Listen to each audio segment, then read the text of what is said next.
There's major increases on the south side. There's 7,000 per day on Southwest 13th, as I said, and traffic studies that you require and that the city requires do not tell the whole story.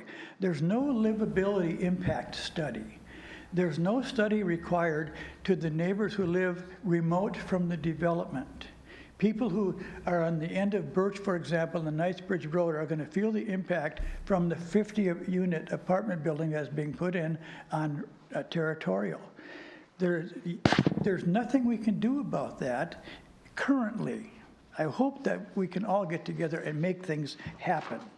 People do want to come to Canby, but they realize until it's too late how bad the traffic is. Several of my neighbors, new young kids, have moved in across from me, and they said over and over, they didn't do enough research. They didn't spend any time here. They had no idea the danger and the traffic and the noise and the livability issues where they live.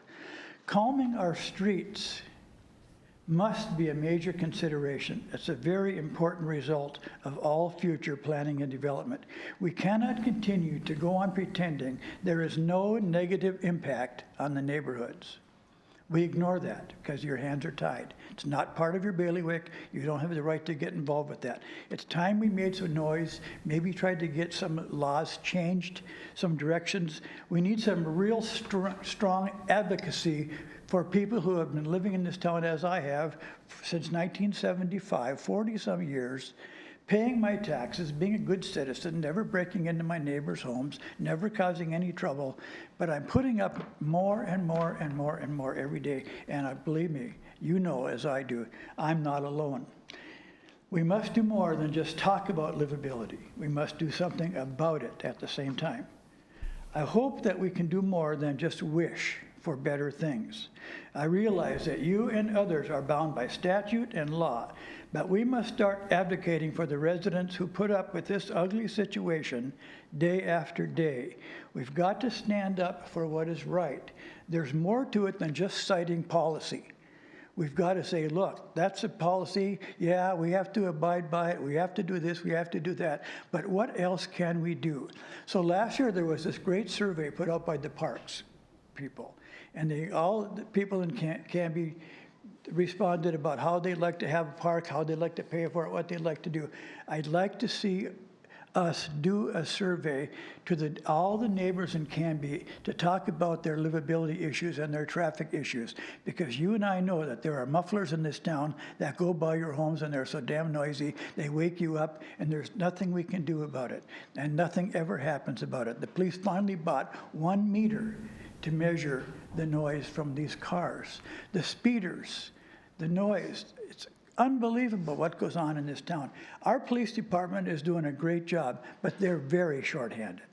You guys are doing a great job. Your hands are tied. We on traffic safety, we make recommendations, well, that's too expensive, or you can't do this and you can't do that. So what I want to see is that we all make a lot of noise because it's our town and it's coming and it's going to get worse and worse and worse. And if you live on Knightsbridge Road, or you live on Holly, or you live in Birch, or right at Territorial, or down on 13th, or on Township, you know what I'm talking about. So gentlemen, whatever you can do, we would really appreciate it. I think we can do it jointly. Traffic safety has a lot of same goals that you do. And that's my pitch tonight. I'm not here to gripe at anybody. I'm thanking you for all you do. Thank you, Bob. Does anybody have any questions for Mr. Backstrom?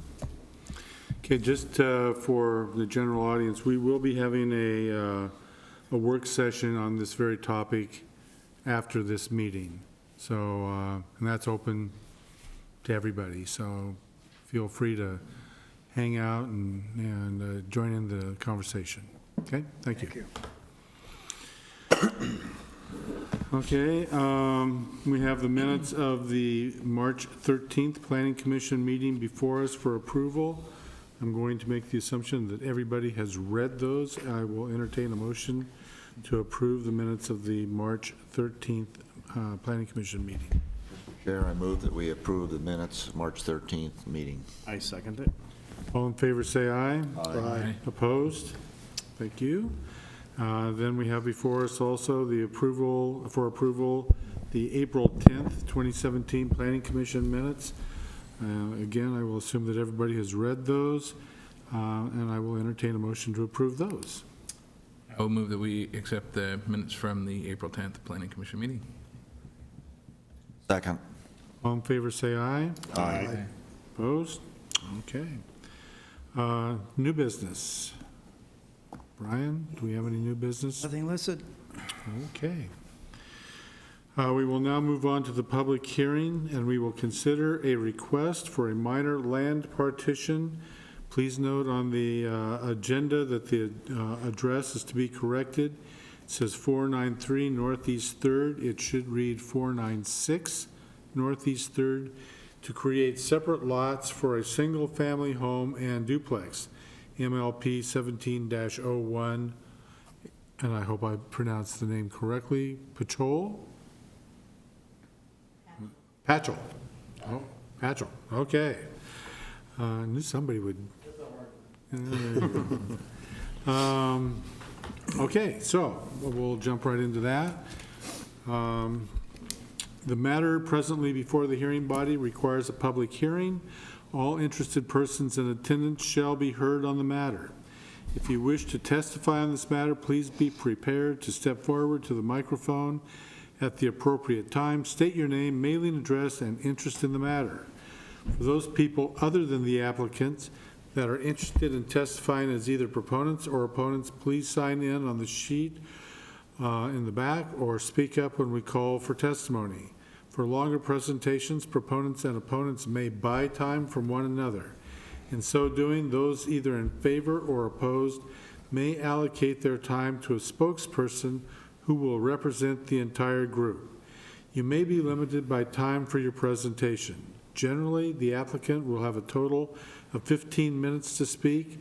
The proponents will be given 5 minutes each. The opponents will be given 5 minutes each. And those thought to be neutral on the matter will be given 5 minutes each. The applicant will then have 10 minutes for rebuttal. All questions must be directed through the chair. Any evidence to be considered must be submitted to the hearing body for public access and to become a part of the record. All written testimony received both for and against prior to the hearings shall be summarized by staff and presented briefly to the hearing body during the staff report. Testimony and evidence must be directed toward the applicable review criteria contained as indicated in the staff report, the comprehensive plan, or the applicable land use regulations which the person believes apply to the decision. Failure to raise an issue accompanied by statements or evidence sufficient to afford the decision maker and the parties an opportunity to respond to the issue may preclude appeal to the Land Use Board of Appeals based on that issue.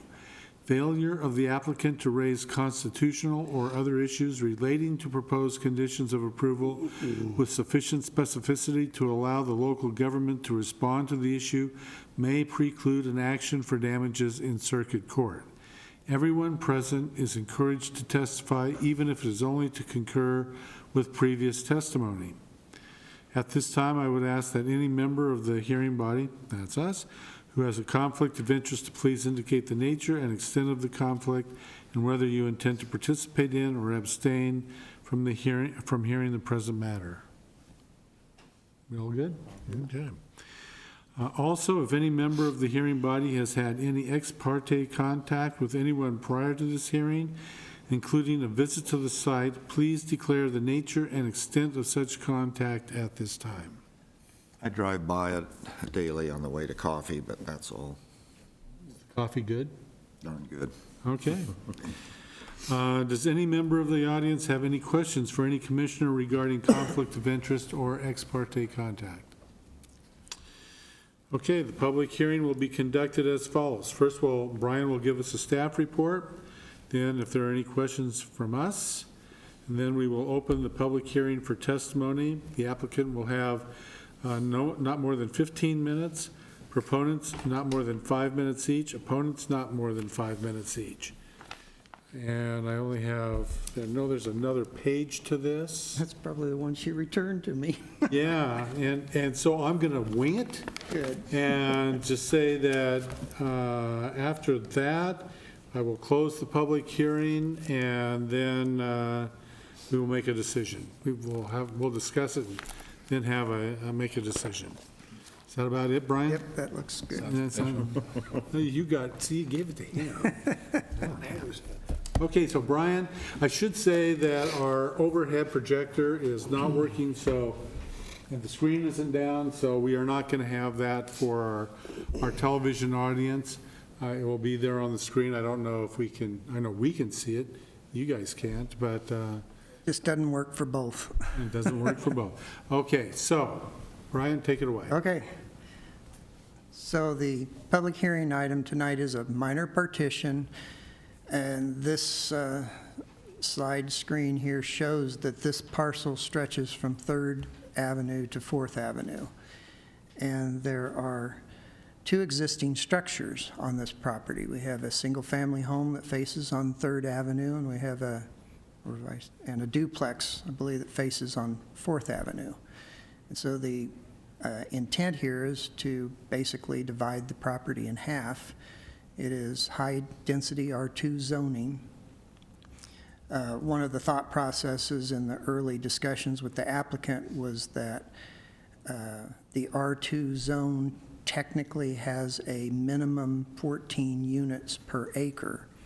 And so by dividing this lot in half, you're not technically developing as many structures as you should have. But since it's a fully developed lot, we're saying that that's not applicable, and the resulting lots are actually larger than you would normally have in this zone. But we think it's appropriate because it's making it less non-conforming and getting closer to the higher density that you would expect by dividing it into 2 lots. This is a picture showing those existing structures, and pretty much in the middle there, between the 2 structures, is a proposed property line. And one of the things that they needed to think about, and is basically the applicant's responsibility, is how the existing utilities get to each of those structures, and to protect those existing utilities and/or relocate them in a manner that they don't cross a property line, or if they do, they're protected by a utility easement. And generally, what they've ended up doing on here is indicating a, whoops, what did I just do? I moved too quick. There's a utility easement proposed to be recorded on the plat, that this partition plat that will get recorded of record, that leads across the western portion of parcel 1. And that's containing apparently some sewer and utilities that are going up from 3rd to serve the parcel 2 that's on 4th, rather than all the services coming from each street, because it's the way they're set up today when it was a single lot. So they have that taken care of. One of the other issues, of course, when you do this, is making sure that you have adequate setbacks wherever you propose a new property line. And we've assured that they have those proper rear yard setbacks from the new proposed property line. And I believe they're actually currently meeting these interior side yard setbacks with the existing structures, and they comply with the front setbacks as far as I can tell as well. So all of those issues have been taken care of.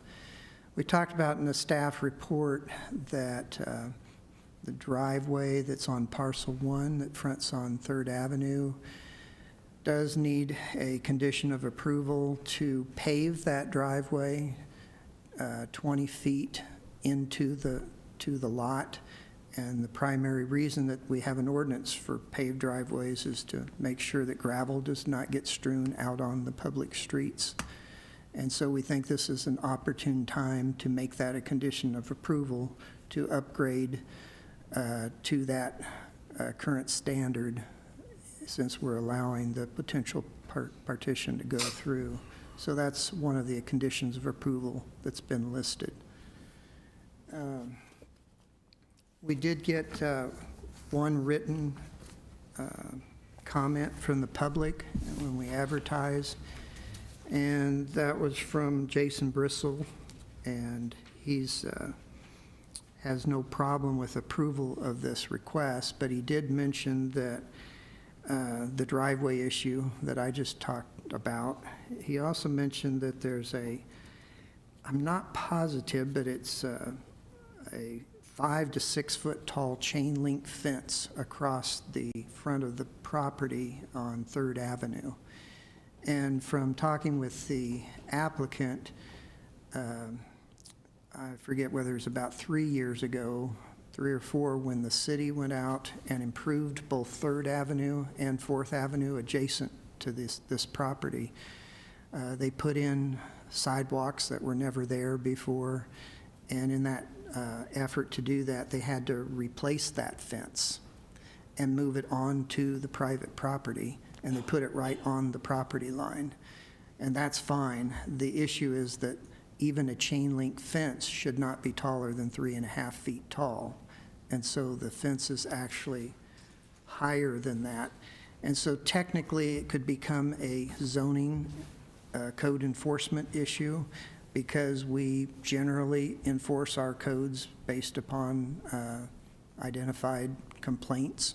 And that's what generally I would say this letter that we have here is a concern about that fence that doesn't meet the current code requirements. However, I would mention that there are lots of violations existing in the community because they were built,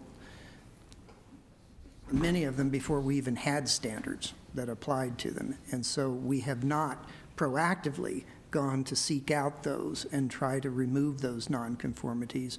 We've responded when we've gotten complaints, and we give highest priority to those that recently have erected something in violation of the ordinances.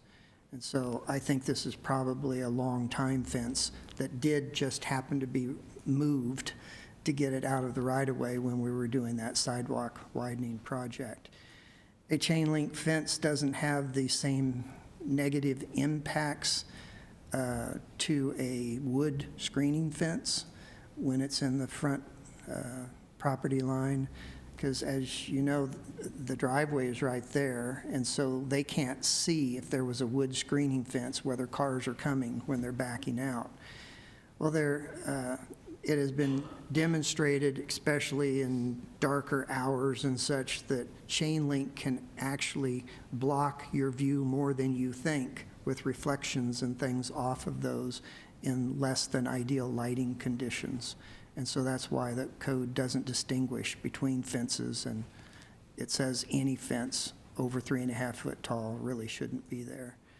So we're pointing that out because we have a comment that's pointing that out, and if you think I should continue with a code enforcement on that item, I'd be happy to do that. At this point, I have not called the code enforcement officer, but I could do that even without your direction if this person continues to press that issue.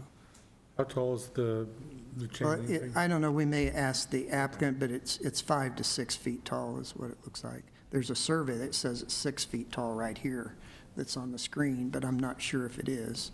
It doesn't look that tall to me. The other item they mentioned is that there's an existing pole in the sidewalk.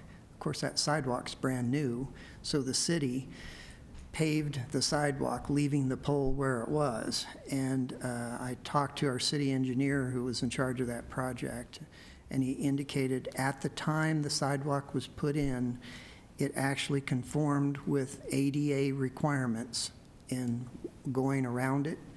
But now ADA standards have changed within the past year, and it no longer has the width that's required today.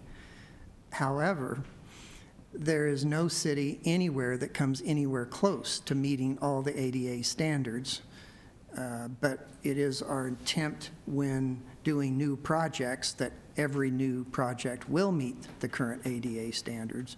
And as cities are able to budget, they will eventually go in and try to correct some of the worst violations that exist. But with them constantly changing ADA standards, things we put in just 3 years ago at enormous expense are now all wrong. So it's a really tough thing for cities to be able to keep up with those changing regulations. So I point that out just so it kind of explain that, why it's there and why it's in the sidewalk. It would have been a large expense to move it apparently, and it would have involved negotiating probably with private property rights to put the pole on the private property. It'd still be a big expense today. Yeah. So anyhow, it's not a desirable thing to have it there, and apparently it wasn't just moved out of the sidewalk at that time. Then we had one other indication that there is a portable garden shed, not in all that good of a shape, that's on the 4th Avenue frontage, and it's currently like right on the property line. It's just a small shed. You can see it on the drawing. Up on the west property boundary, I believe, is the one they're referring to. And so there's another nonconformity. We have no idea how long that's been there. I mean, it may have been there for 20, 30 years. But when you have surveys done, you find these things out. And so that's kind of up to you. That's something that we could do code enforcement action on to help correct, since there's new things happening in this neighborhood. Maybe it's time for that to be moved and conform with the current codes. I think that's really about all I had. It's otherwise a pretty straightforward, since we have full development. There is no new development. There's no street or sidewalk improvements needed, and all the utilities are currently serving the structures. Trying to identify where this shed is. Oh, that's what I thought, yeah.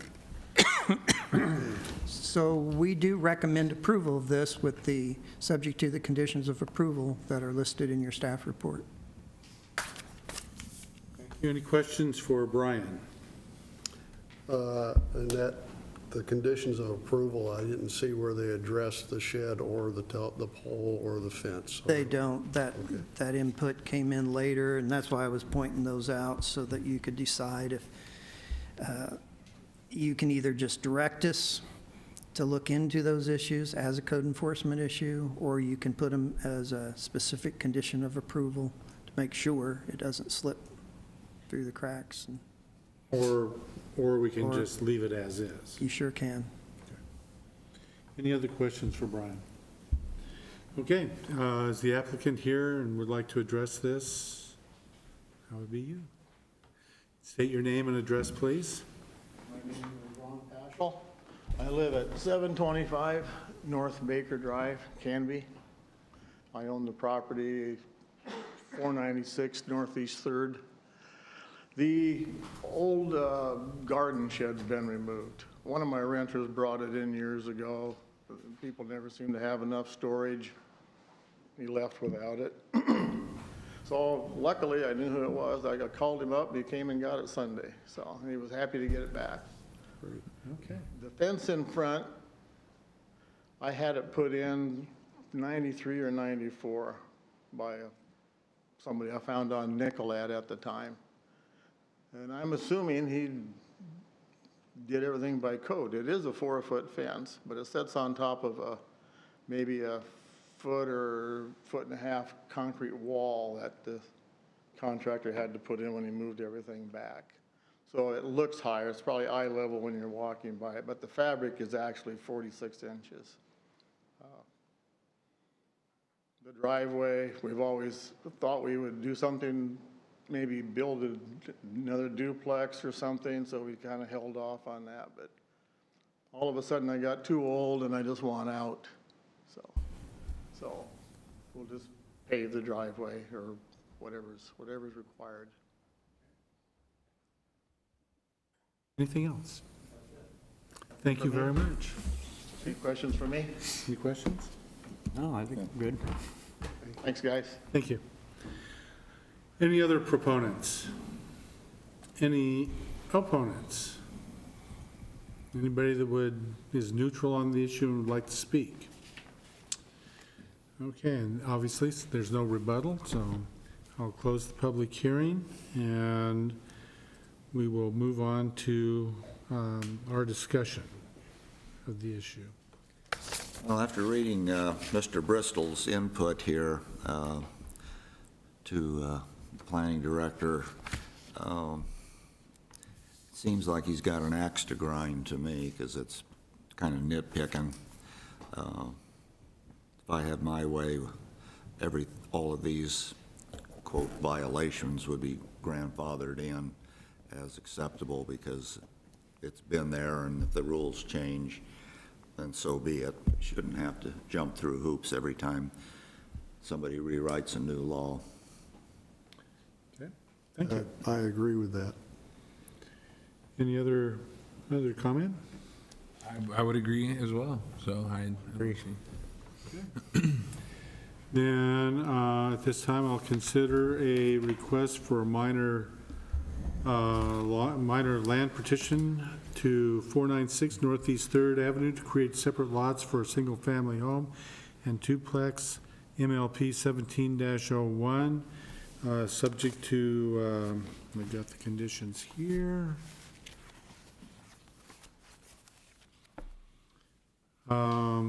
The shed has been removed. He's going to pave the gravel. So the only, my suggestion would be is just to leave it, the fence and the pole as is, so. Absolutely. Okay. Can I have a motion to approve? I make a motion to approve minor land partition 17-01 with the conditions of approval as stated by the planning staff, and leave the current changes in the code that grandfather those in, like John suggested. Have a second? Second. All in favor, say aye. Aye. Opposed? Thank you very much. Good to go. Now, I just have one question. Is there any way Mr. Packle can be, because I could see perhaps Mr. Bristol coming back and calling up the code compliance lady, and, or does our decision override these deviations that he's pointed out? It kind of depends. At this point, I'd rather, let's just not speculate as to whether he actually, I think he wanted to make people aware of it and take this opportunity. Two of his issues that are probably the most important are being taken care of. And so let's just see what happens, and if necessary, I'll let you know. But just to know that it is our finding that, that those are good to go. It's grandfathered in, as you said. That's the best way to state it. Thank you very much. And then we will have a final decision. I will entertain a motion to, no public testimony, that we approve MLP 17-01 for the Patchell minor land petition. Move that we approve the final statement for MLP 17-01. Second. All in favor, say aye. Aye. Opposed? Okay. Items of interest from the staff, Brian? Thank you. I hadn't had time to think about this again.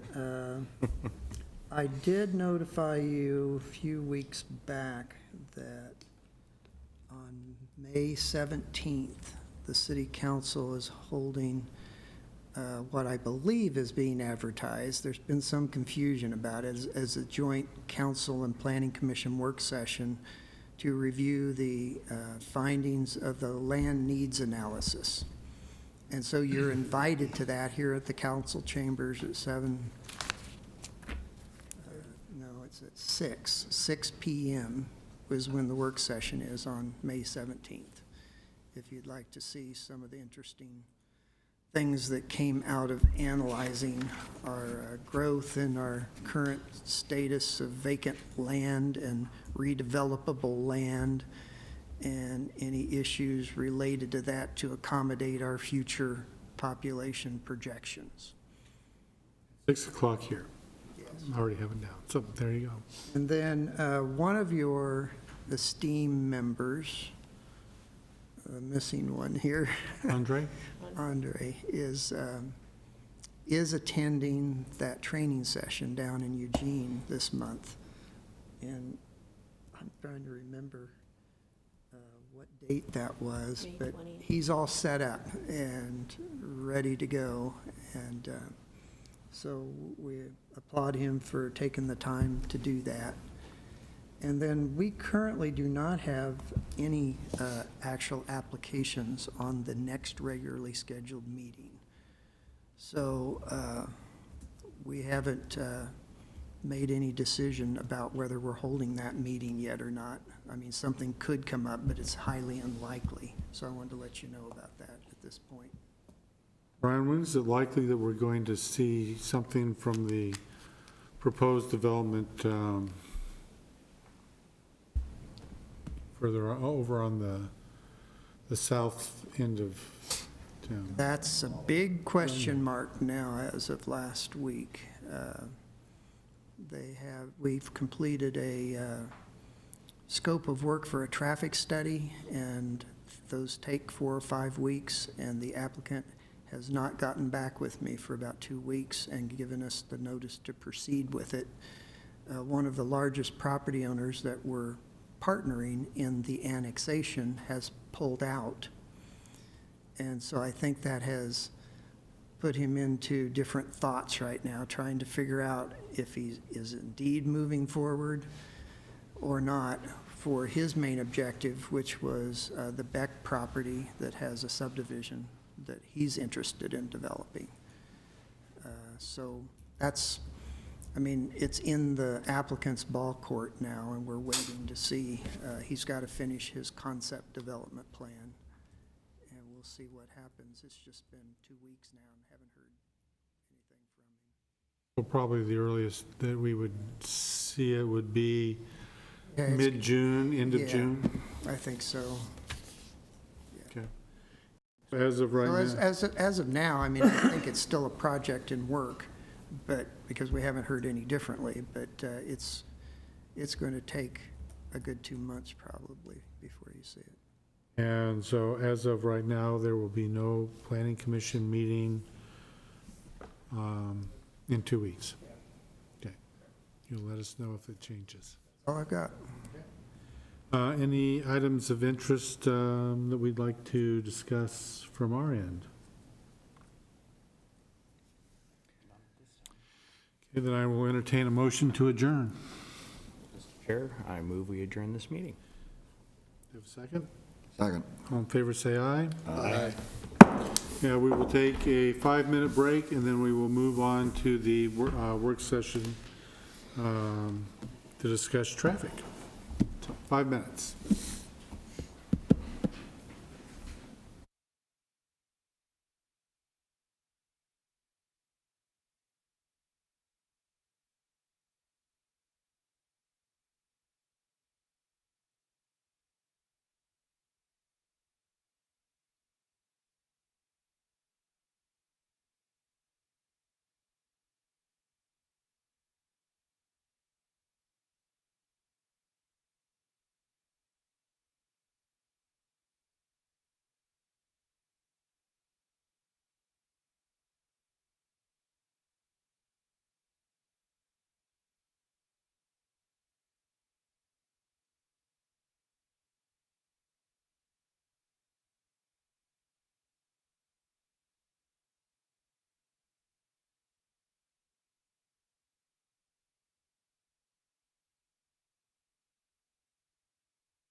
because I didn't have my mic on. Sorry about that, I just turned it off.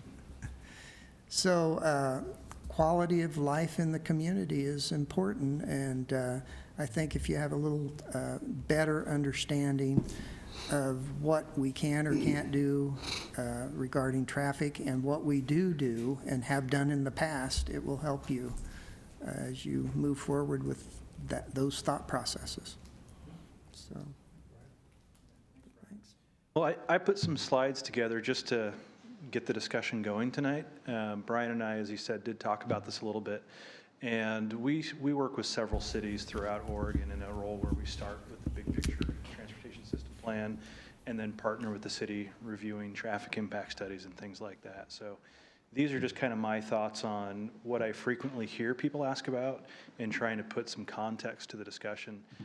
But I'm certainly more than happy to just answer questions you have as we go through. So I thought we would start kind of big picture back to 2009, 2010, when we put the transportation system plan together. And the first part you'll see on the left side of the slide there is the comprehensive plan goal around the transportation system. And I always want to point that out because the comprehensive plan is where this all starts. It's the guiding document for the city. That's where the land use was developed that we are trying to support with the transportation plan. So that initial goal is what really drives all of this. And then I listed on the screen there all of the different goals that we use to build the transportation system plan. So you see livability right up front. That's the quality of life component. But there's other things in here as well as economic vitality. How do you balance supporting economic growth with livability issues? That's always a point of tension as we're putting those plans together. Providing quality design, providing reliability for traveling through the city. Those are all different criteria we use to put those together. So that's just a bit of background. So the next slide, one of the questions we often get when we do those long-range plans, these are built for a 20-year horizon. So in this case, we were looking out to the year 2030. So what land use were we trying to accommodate when we put that transportation system plan together? On the household side, we're planning for about 4,400 new households to be developed in the city over that 20-year horizon, and slightly more number of jobs, about 4,600 jobs to be developed over that time. So an awful significant amount of growth that was built into that plan, and we had to develop the framework to serve that. Important note about those transportation system plans, they don't detail out exactly every little thing you have to do to meet that growth. It's a pretty high level, what's the framework you need, and then the later studies that we do pinpoint the details. Okay. So that was the land use side of it. Can we interrupt anywhere anytime. along the line? Great. Because here we are in 2017. So projected growth from 2009 to 2030, 4,403. Do you know where we are today from 2009 to today? Good question. I'd have to look at Brian, but since we finished the plan of the impact studies we've done, there's probably been at least several hundred new homes approved, but I don't recall that it's reached 1,000 yet. That's about as good as I could do, is that we've got over 200 new homes in this time frame, and then 2.7 people per unit. So that would give you how many new people generally have probably come in. So when we talk about new homes, are those single-family homes? Are they duplexes? Are they apartments? This was a mix of all, so this is just one aggregate number, but what I recall the details was the majority of it was single family, probably 80% of it was single family at least, but I would have to go back into the details of the plan to give you a specific number.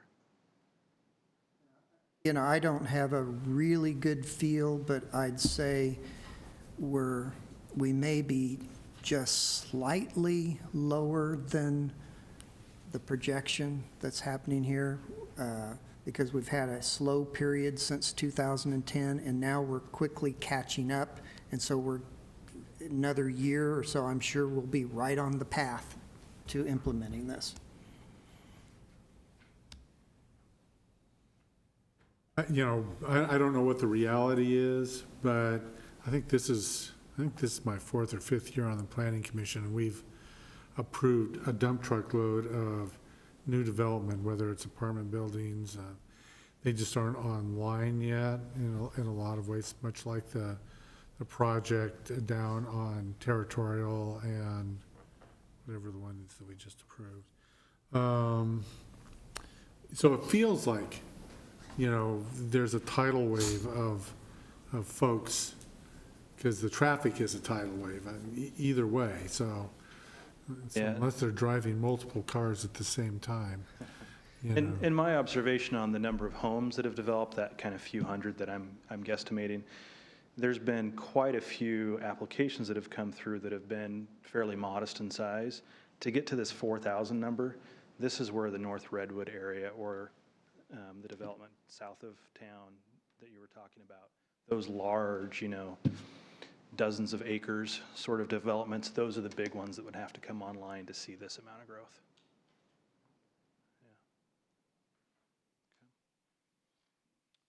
All right, so the next slide is a graphic that we had in the transportation plan.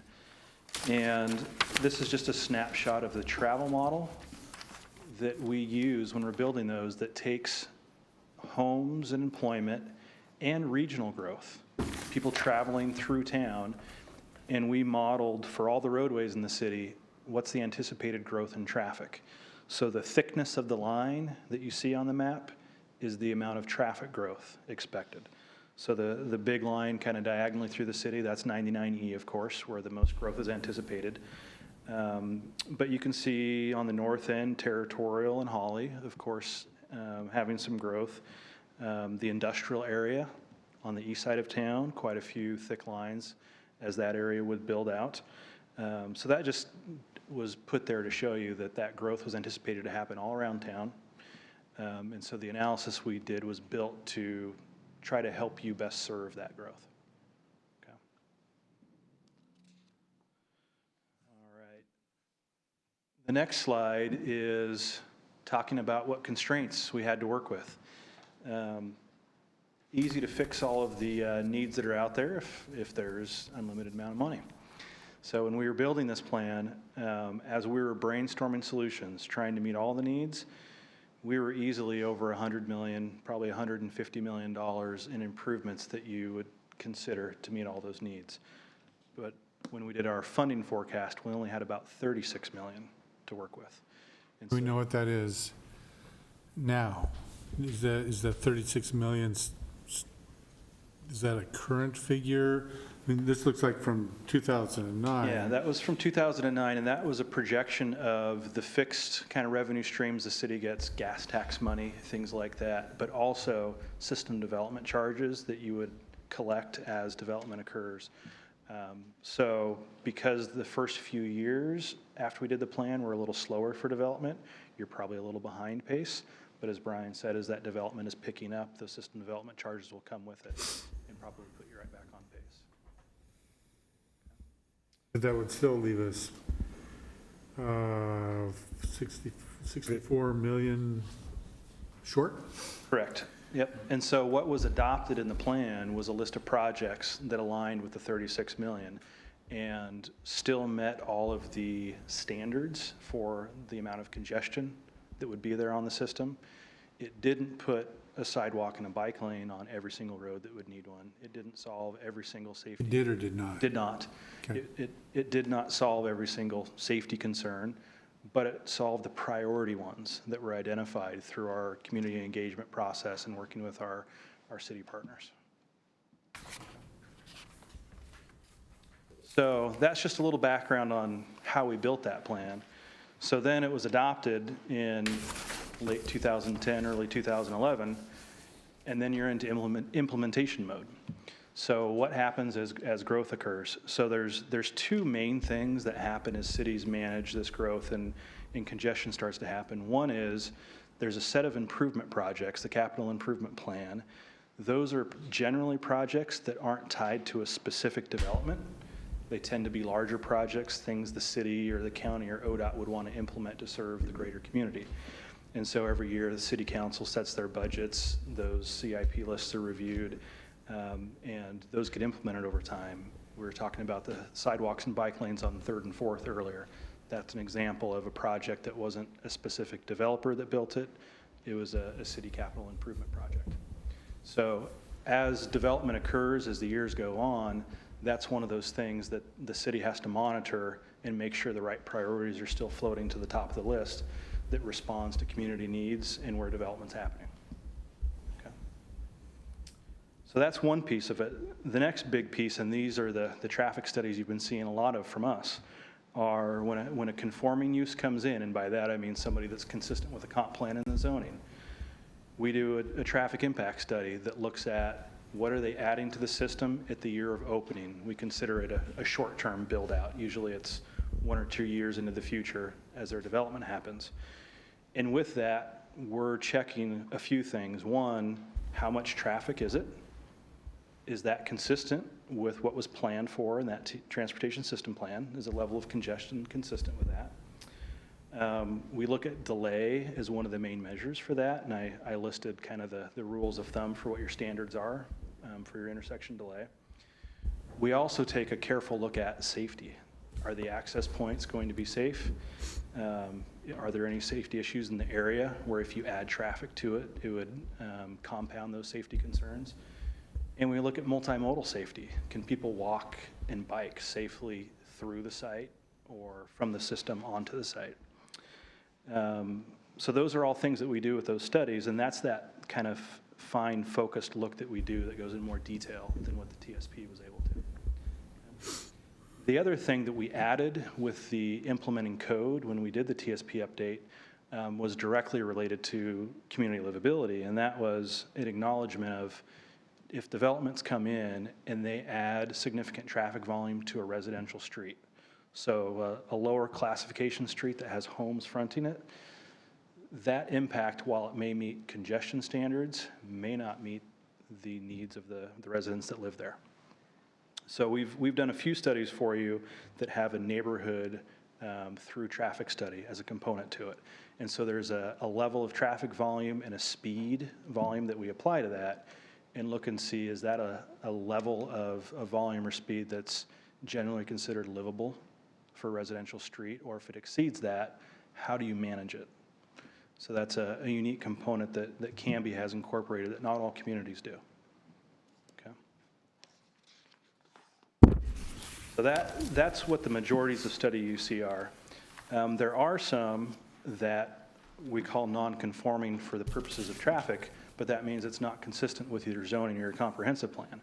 And so for us, when we're looking back. What would be an example of that?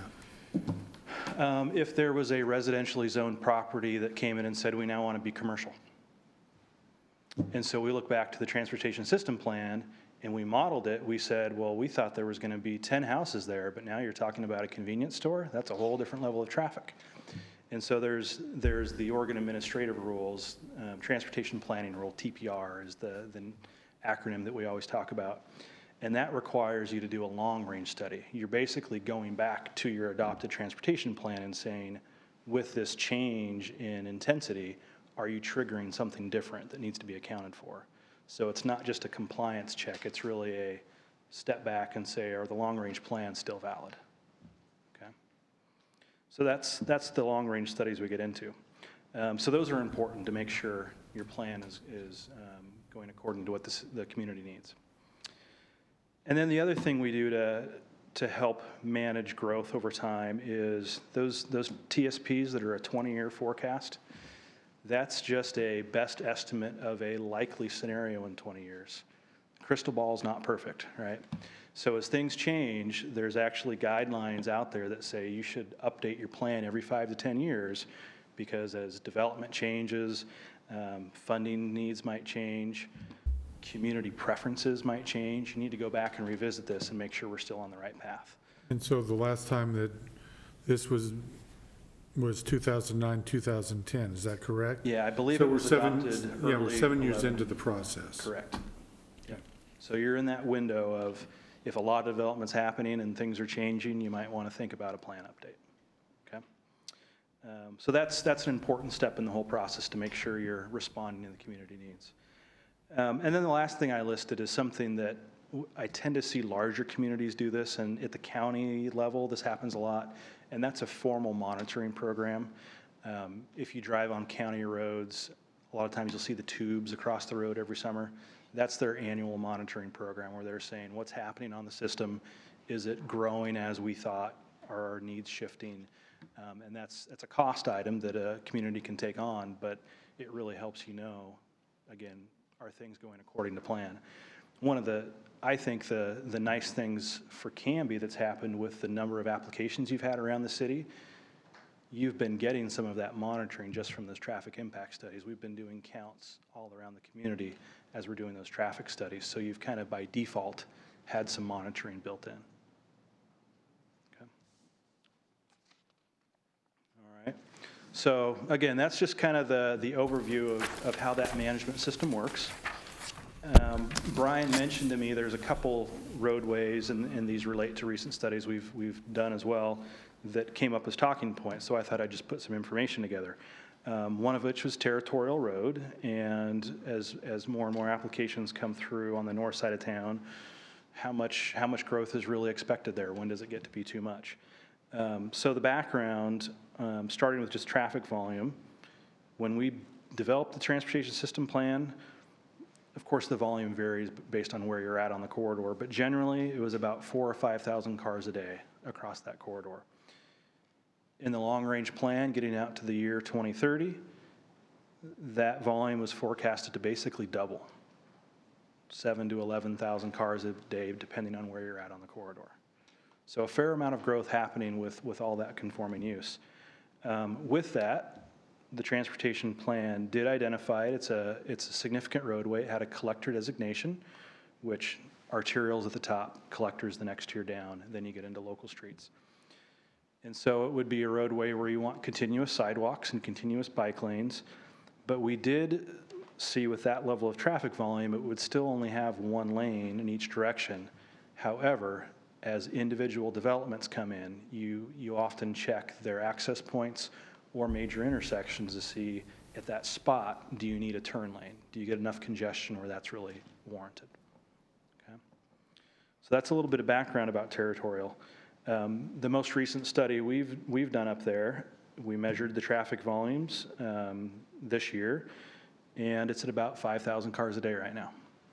So in that spot where it's 5,000, it was probably 4,500 when we did the transportation system plan. So it's grown a bit, and you've seen some of that. Honestly, with the amount of development up there, my guess would be that traffic volume increase is not so much the direct development that has happened, but more kind of regional. As we've come out of the recession and the economy has recovered, we've seen this across the entire Portland metropolitan area. There was what I would call latent or kind of pent-up demand when the unemployment rates were higher and people weren't traveling as much. And just in the last 18 months, we've seen almost 10% increases across the board in traffic volumes on all the major corridors. I can tell you my commute daily from Sherwood to downtown Portland went up by almost 50% in travel time just with that kind of regional recovery. So I travel from Canby to north down into the industrial district. 27 miles last Friday was a 2-hour one-way trip. 27 miles. So that's that economic recovery that you're seeing the effect of. So both your local development activity is starting to pick up, but you're also experiencing that regional traffic. So it probably has a perception of, in a very short amount of time, a significant change. I think that one of the things, and we've discussed this here, is that you're dead right about how much traffic has increased on I-5, but think about the same thing maybe on Territorial or even 99. The reason that a lot of that traffic is on Territorial has little to do with the development as yet, because that's not been done yet. It's coming off of 99 at Territorial, going down to 22nd and Birch, and going up Birch, which is a quiet little, at one time, quiet little residential street. And so I think that what we're experiencing is going right back to that livability factor. That's our concern here. And so instead of waiting until such time as, could have had a V8 and a left-hand turn lane, why are we not, I mean, it's very clear to, I think, most folks that as things progress, with all of the influx of people coming into Clackamas County and using 99, those are the things that I think that we should be anticipating now. That's not in our purview. I mean, people come to us with, here, we want to develop this lot, or we want to build apartments. And our job is to say, does it meet the code? We say, yes, it does, and, God bless you, go build. But that's our job. But our fear is that every time we do that, we're increasing a problem. We're stressing that system where, that left-hand turn lane, with those, apartments, those 58 units, is it 58 or 50? 58 units are going to go down there on Territorial. It's going to be filled with kids, and there's going to be bus stops, and it's a one-way street, and it's a morning commute coming off of, it is a mess. If they were having that commute at, 10 o'clock or 10:30 in the morning, no sweat. But everybody's trying to get there at 6:30, 7 o'clock, 7:30 in the morning. And so that's where your livability factor comes in right to the forefront, so that if the 4,000 or 5,000 car trips were spread out evenly across the entire 12 hours of the day, that might be okay. But it's crammed into hour and 90 minutes in the morning and 90 minutes in the afternoon. And so the livability factor for all concerned, the drivers, the residents, those are the things that concern, well, at least concern me, and I think we've talked about that here in this forum. So I would hope that we would be anticipating that rather than waiting 3 more years for that 10-year time frame for an update to go, okay, we can see this train coming down the track. We even see the light coming through the tunnel at a very high rate of speed. Maybe we should do something about it now. That makes sense to me, though. Yeah, and it's a tough balancing act, because in the end, certain roads have to carry the traffic if it's coming through. And so the higher designated facilities, Territorial being a collector, you would expect it to have more traffic on it than, let's say, Birch, which is my next couple of slides. That's a lower classification facility. That's a neighborhood route. So the intent is that Birch would not be as much of a through route as Territorial. Obviously, it's part of that cut through right now. So there's an issue happening that we know about. But in the end, those facilities like Territorial, we need the bike lanes and sidewalks and safe crossings and safe access points. So does that traffic spike in those mornings or evening periods happen? It is safe to be there. There might be more traffic and more noise, and that environmental ambiance isn't as desirable as a lower speed or lower volume facility. But we have to balance that somehow. Yeah. But let's talk about Birch, and that might help with that discussion. So on the next slide, this is actually kind of interesting for me to pull out this graphic that's on the slide there. Almost probably 10 years ago, actually no, maybe close to 15 years ago, we were doing some work up in Vancouver, Washington. And back in that era of traffic engineering, neighborhood traffic calming was all the rage. These studies were going on all over Oregon, Washington, and everybody was concerned about, how do I get speed bumps put on my road? Every community was dealing with that. Everybody wanted to slow people down, kick them out of the neighborhoods. And so we did some research in detail in Vancouver, looking at the relationship between the width of local streets, the resulting speeds of traffic driving on there, and what were the residents' perception of livability when that happened. And so the plot we put down here was charting on the bottom, we have local street width, so 20-foot wide street on the left, up to some of those local streets in Vancouver were 65 feet wide. I was doing field work one time and driving 25 miles an hour down one of those streets and got passed on both sides. About 40. So that was kind of the range of issues they were dealing with. But we found this very strong relationship between that street width, and it's kind of the visual feel you have as a driver. When it's narrower, it's tighter, you tend to slow down more. And what we plotted here was what percent of the vehicles are going 30 miles an hour or higher. So what we found was on those streets, the residents felt like it's posted 25, we're comfortable at 25, we're okay walking, having kids, riding bikes. But when you have a lot of people going 30, 35, 40 miles an hour, that's a different situation. So that was kind of a real livability tipping point for those communities. The other thing to keep in mind, there's the true safety side of the research. One of the big concerns is what happens if a pedestrian gets hit. 20 miles an hour or lower, there's a decent chance of survival. You start getting up above 30 miles an hour, it's pretty tough. So that 30 miles an hour is a pretty important tipping point, okay? So what we found through that research was roads that are 32 feet wide, maybe 36 feet wide, are in a pretty comfortable place for what the speeds are likely to be if you have on-street parking. And those were considered livable. Birch, it's about 40 feet curb to curb. And so you may have heard complaints of cars driving too fast on Birch as a cut-through route. Wouldn't surprise me based on what I've seen of data in other communities. Okay.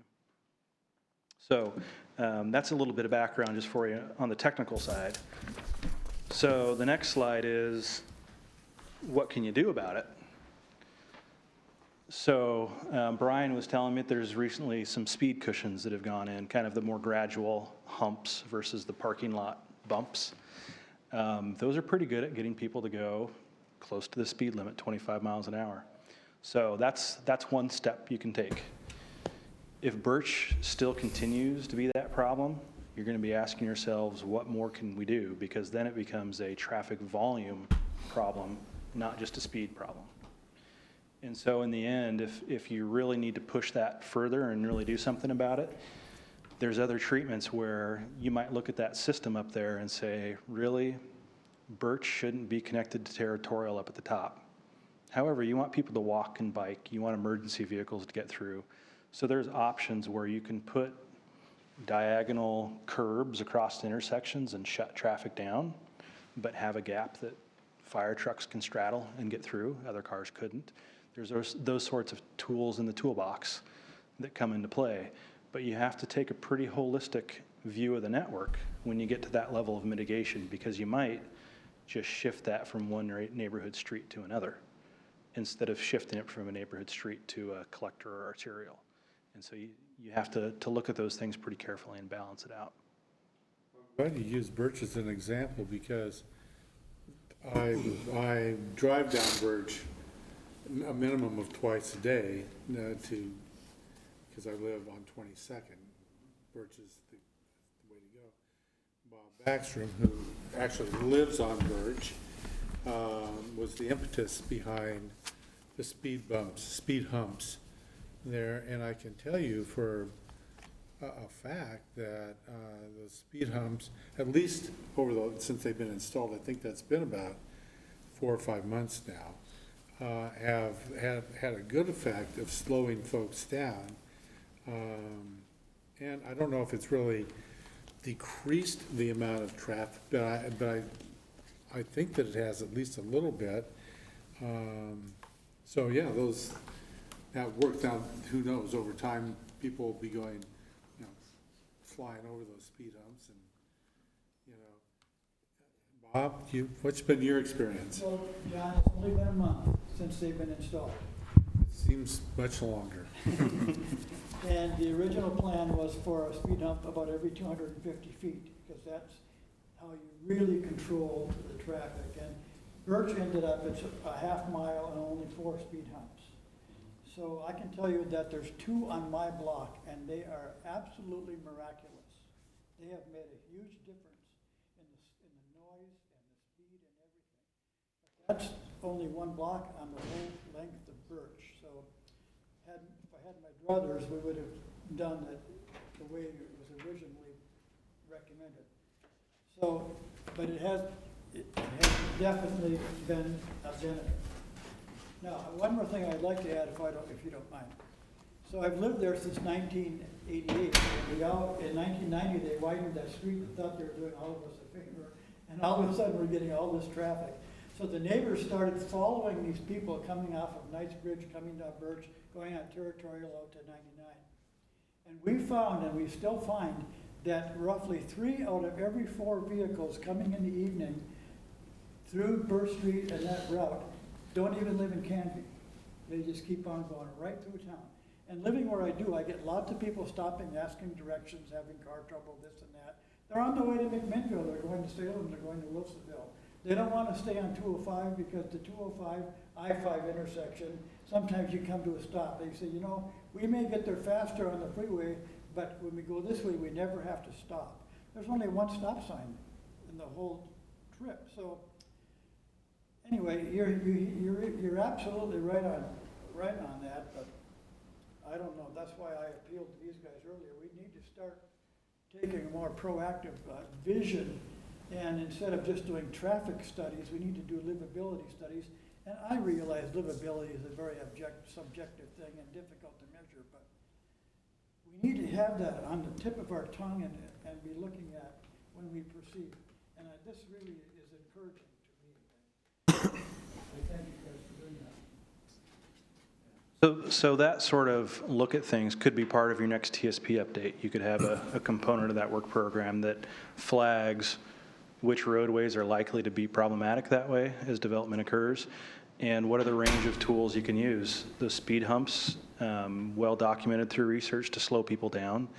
I'm glad to hear that the noise hasn't been too bad, because that's one of the counterpoints to them that I've often heard is if you live right next to it, you hear that da-dun, da-dun, da-dun, and that annoys some people.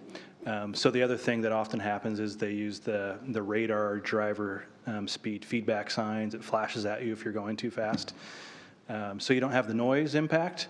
Those have actually been found for most people that are speeding to slow them down just as much as the speed humps do. Radar things? Yep.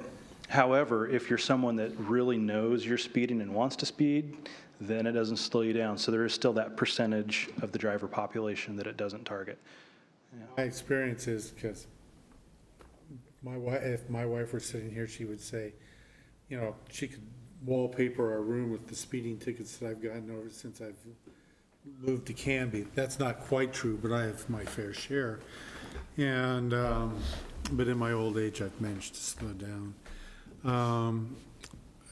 But I think that with the speed bumps, the speed humps, as with a stop sign, are physical barriers that tell people, you know, slow down. The digital thing, if you're, you know, listening to music or you just blow right through them, and that's, you know, I pay attention because, well, now I have to. But so I'm more in favor of, personally, of the physical obstacles to speeding, because the digital ones are. And if speed humps aren't the right solution, there are other things like mini roundabouts at intersections that you don't have to widen for, but you can fit them in the footprint, especially in a roadway that's 40 feet wide. You could probably fit them in. That'll slow people down going through the corridor. So there's a lot of tools that you can use. The other thing I've heard some communities dealing with is with modern apps that route people through communities. There are some apps that put people on these cut-through routes. It's the fastest way, and more people are learning about them. So there are communities that have had direct outreach to some of the vendors of those apps to talk about removing those corridors from their guidance systems. We've had that conversation with Google and Birch, as it relates to Birch, and to no avail. Canby, Oregon, Google, yeah. It can be tough. Go ahead. No, no. Oh, the $36 million figure you cited here early in your presentation. Yeah. Does that take into account just growth, or is it street improvements, replacing alligator asphalt? The streets have a lifespan, just like everything, have to be replaced. Very good question. I'll specify. So that 36 million was what we anticipated would be available for building new projects. New projects. So there's also gas tax money and other sources that go to maintenance, preservation. That's not part of the 36 million. Good question. Okay. So that's what I had to share just to get the dialogue going. Are there more questions that triggered for you? I think one of the best counters to speeding is if anybody's driven down through Milwaukee at 99E is that dreaded white van that they have. I mean, I am tremendously cautious as I'm coming north, going down that hill. I try to get over in the left lane and look and see if I can, over by the railroad trestle, I can see that white van. And generally, if you watch the brake lights of the cars ahead, when they all start coming red, you got a pretty good idea that that van is there, and they use it at the north side of town going south too, where the splits off to go up out to Estacada. I understand we cannot use one of those in city streets in Canby, but we could out on 99E because it's a state highway. But I'll tell you, that is a definite deterrent. Yeah, I mean, with most transportation solutions, we'll talk about the 3 E's. There's the engineering, the new projects, enforcement, and education. You know, how do we help the community be aware of these different situations? And sometimes the people speeding are our neighbors, and we just have to talk about it, right? Yeah.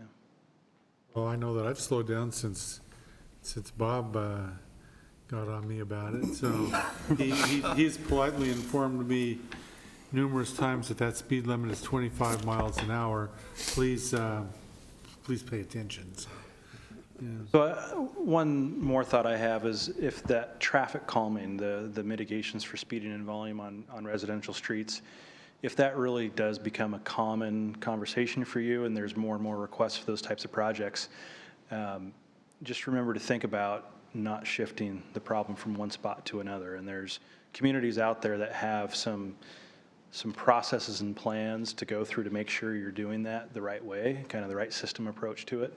And like I said, 15 years ago when traffic calming was all the rage, a lot of those plans got put together and they kind of got shelved when nobody really wanted to go through that process. But just be aware those guidelines are out there. If That was one thing I was wondering about Birch, since we've installed the bumps along there now. Just going to push it over to Holly, where people will go down 9th or 10th and then up Holly or Ivy to bypass those. Yeah, and Shift the misery around. correct. But if I remember the functional class designations correctly, I think Holly is a higher class roadway. It's probably a collector. So it would be intended to carry more of that traffic. So if you did an analysis of it and that is where it shifted to, if you live there, you might not like to hear that story, but that's what the system design would have you do. So what is the latest, if traffic calming is no longer the rage, but we can anticipate a lot more traffic, so how are we going to control that? I mean, having, having 7,000 cars going up and down Birch in the year 2030, or even 2025, seems very unreasonable to me. So, this is your area of expertise. Yeah. So what do you guys? So what's changing? Yeah, so what's changing? What's going to work for us? Well, I think the major shift in the industry that I would share is really thinking about urban design and placemaking has come a long way in the last 15 years. And it used to be very common to build a wider roadway. People wanted to drive fast. That was the predominant decision. And so as funding has gotten tighter and you had to worry about first maintaining all that pavement, And then you started to think about, what are you really creating for that livability environment? What's safest to walk and bike on and get people out of their cars and provide a safer system? Most communities are adopting narrower streets. They're allowing more congestion, so you're not adding lanes just for cars and impacting the safety for pedestrians and bicycles. And so that's the real trade-off that's been happening, particularly in the Northwest and a bit across the nation. So you're trading off safety for congestion, is that what I heard you Yeah. say? A lot of times you would allow more congestion to make things safer. And it's not always that straightforward, but oftentimes, adding a right turn lane at an intersection where bicycles might be coming through, that can be challenging to design for well, whereas if you didn't add the turn lane and accepted more congestion, that could be better. So it's a tough balancing act, and so every situation, every project you go to design, you have to weigh those things and decide what's really best for the community. So again, as you look for your next plan update, if that sort of neighborhood livability is of top priority, I would highly encourage you to be talking to your staff about that and making sure that's an area of emphasis to your transportation plan update. I think that we'll be talking to the city council. We have a workshop coming up on the 17th with the city council. Is that the right date, Brian? The 17th? Yeah, of course, that's got a topic already assigned to it with the land needs analysis, so there probably won't be too much opportunity to talk about something else. There'll be an opportunity to at least get the conversation started. Maybe, say, maybe we need. One more word, please. Sure. I truly believe that if the citizens of Canby used the streets of Canby, there would not be a problem that we have now. The problem is people who are coming from Portland and Milwaukee and Oregon City and cutting through our town. And how if we could stop that from happening or dramatically reduce it, we wouldn't be having talks about speed humps or anything. The people who are causing the problems, by and large, are out of town. That's not always the case in other cities, I know that, but again, in this particular cut through, and on south side too, a lot of the people are from out of town. Thank you very much for your. Can I ask one last question? Absolutely. Since we do so many of these traffic studies for you, as we're preparing those, are there any things we could do differently as we put those studies together to help you grapple with this issue? Can I answer the question? As traffic volumes go up on a street like Territorial, is there suitable speed changes that should occur? In other words, as the number of cars goes up, should the speed come down? Or is the current 30 mile an hour, a suitable speed given the number of cars in your opinion? That's a good question. Normally, measuring speeds and expecting that to change significantly as growth happens isn't part of the process. In general, it's really the width of the facility and the urban kind of environment you're in. Are there buildings up tight? Are there street trees? What's that visual field? That affects the speed more than just a change in traffic volume. Unless you're getting so much congestion, you just can't drive fast, and that'll slow people down. But outside of 99E, you're probably not going to have that much congestion that really slows people down. That being said, if you're hearing that there are roadways where people tend to drive significantly faster than the speed limit, that is a data point that could be collected in traffic studies. You could ask for us to survey the traffic speeds and report that, along with the volumes and capacity analysis that we do. So that would be something that, talking with staff, maybe as you hear those things, you could kind of create a log of known hotspots, and we could be aware of that as we're scoping studies. Any further questions? Thank you so much. Really appreciate it. And Jordan, you were just a fount of information there. That's my job. Jordan Sharp, she delivers most of these studies, so Okay, she takes care of you. okay, well, that's good. Any other questions? Tyler, do you have any input? No, once we start getting some potential solutions, I'll certainly want to discuss those more, but it's great information. Any further questions? Thank you very Again, much. thank you Yeah, thank you. so much. So I think we're, oh, yeah, bypass.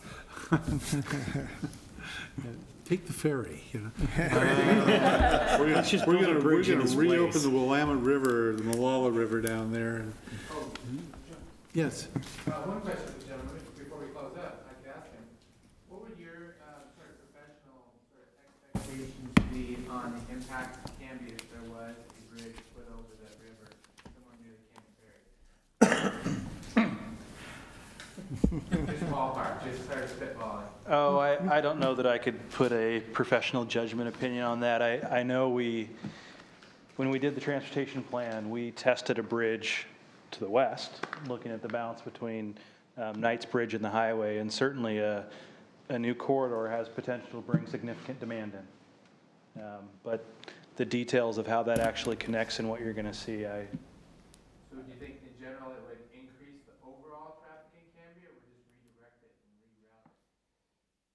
reroute it? it has potential to go either way, depending on what it really connects to. Yeah. thank you very much. Hope to see you again. Brian, thank you very much Okay. for facilitating this. And we'll see you on the 17th.